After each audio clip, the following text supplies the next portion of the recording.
It's interesting for us as we go back to Acts chapter 16. It's interesting for us that this was a demon spirit that was operating through a woman, a human body, a girl, a slave, someone. I mean, the fact that she was a slave was rather a position of her condition, her circumstances. I'm not sure that had anything to do whether the demon spirit possessed her or not. But it is interesting, she was a slave. She was owned by these people, and they were making a profit from her, and she went about telling people the predictability of the outcome of their lives. In some translations, and it's been referred to as a familiar spirit, a spirit of divination, a spirit who could tell people's new things about people's lives. They knew the involvement of people's lives. In these sessions, I'm not wanting to talk about the doctrine of devils or the theology of devils and possession and obsession and possession and things like that. I really merely want to focus on predictability of the future and how we're always looking for patterns, habits, tips, steps, formulas, things that can have a predictable outcome.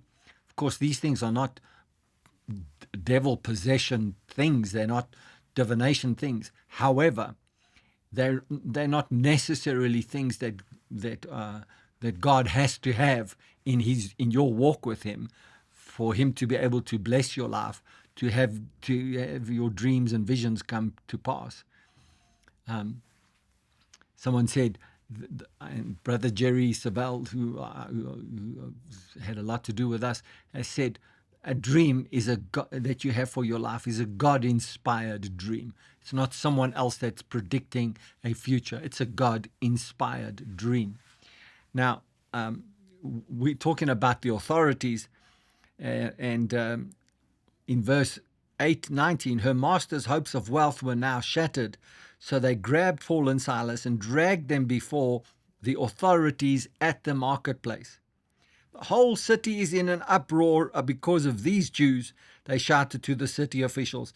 They are teaching customs that are illegal for us Romans to practice. The mob quickly formed against Paul and Silas, and the city officials ordered them stripped and beaten with wooden rods. I mean, isn't this an interesting thing?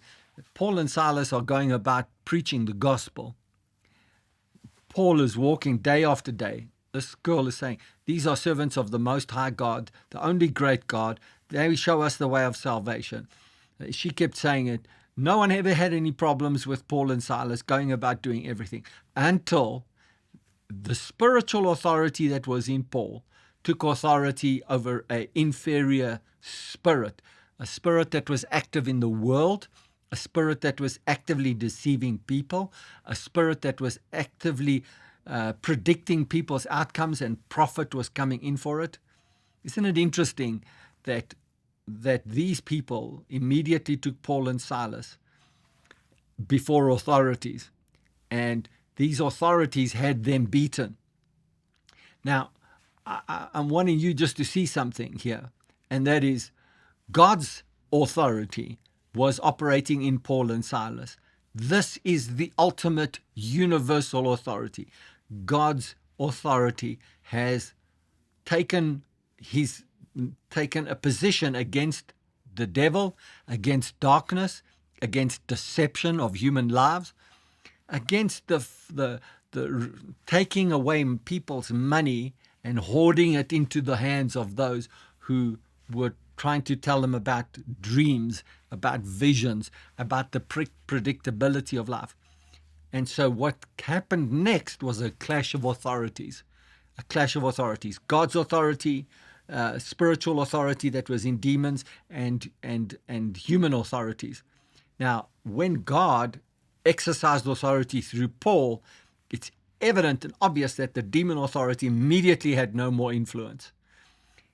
At the absence of demon authority, the human authorities went crazy, and they beat the messengers of divine authority.